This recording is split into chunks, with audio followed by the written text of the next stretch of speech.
himself behind the wheel. Meet mild-mannered Englishman Russ Swift. Like every responsible motorist, he's popped the family estate down to a local garage for a thorough check of the brakes and suspension. And with the same responsible attitude, he later takes it out for a little afternoon spin.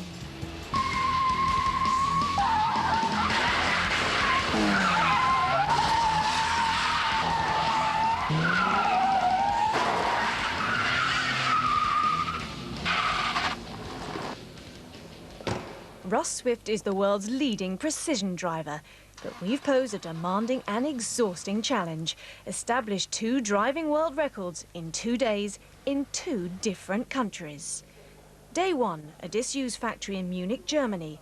Russ will attempt the remarkable J-turn power slide, a manoeuvre that involves spinning a car through 180 degrees in a very confined space at high speed. This sort of thing.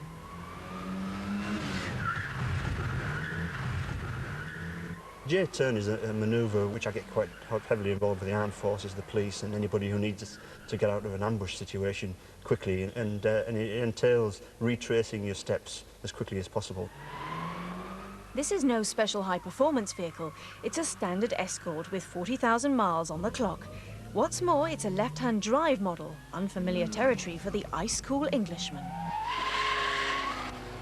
When I'm asked to do a J-turn, what I do is get up to maximum revs in reverse, use a quick flick of the steering to start the movement of the car, and then use the foot brake to brake the front wheels away and slide the car around. While it's going round, I put it into first gear, I drop the clutch, let the wheel spin, and it pulls you out in a straight line. Seems pretty simple, right? But consider this. 4 high-value cars worth more than £100,000. The width between the parked cars is less than 20 feet. And the car Russ will drive is 14 feet long. Corner to corner, this leaves just 2 feet either end, all at 40 miles an hour. Still reckon you could do it? My biggest fear always that there's a mechanical failure. You could get a blowout at a critical point, so I always make sure that tyres are in good condition and there's no foreign obstacles on the ground. Russ is increasingly concerned about the painted road surface and traces of water on it, both of which could cause him to collide with a brand new BMW.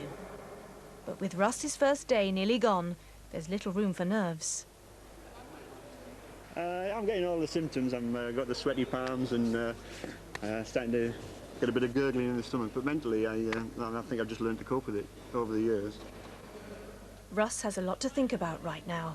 The car is far from ideal, the road surface has proved slippery, and the parked cars have been moved even closer to the action, reducing his clearance by 1 foot. 3, 2, 1, here he goes.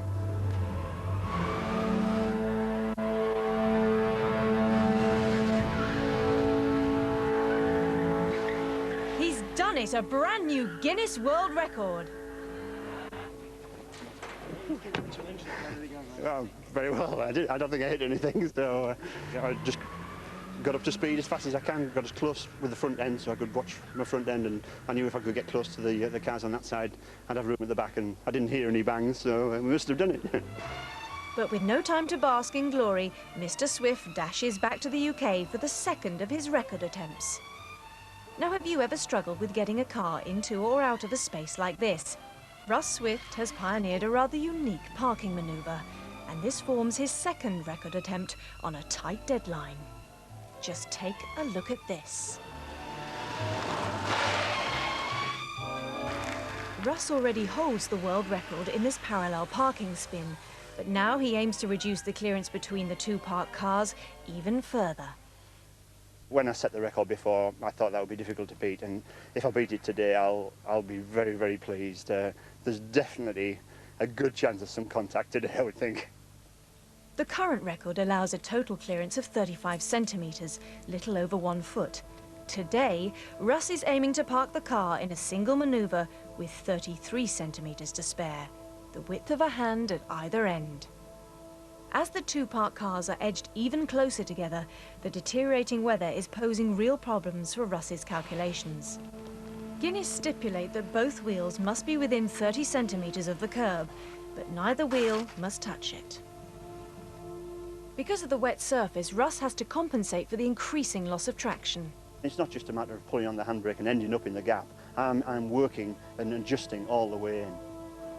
It's now raining steadily, and Russ knows that his time is running out. He's got to go for the record now. He approaches at 30 miles an hour.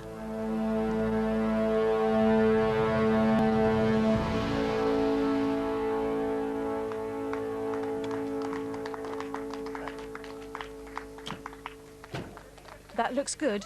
A clean entry. But there are anxious faces as the adjudicators confirm the precise clearance. Just look how close they are. Let's take another look at the action.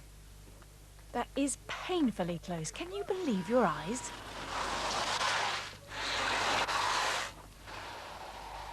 I'm really pleased with the record. When I set it originally at 35, I thought that would be a very, very good record.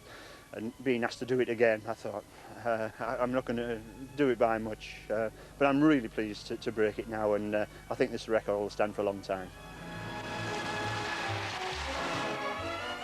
Russ Swift, surely the most mild-mannered double record holder in the world.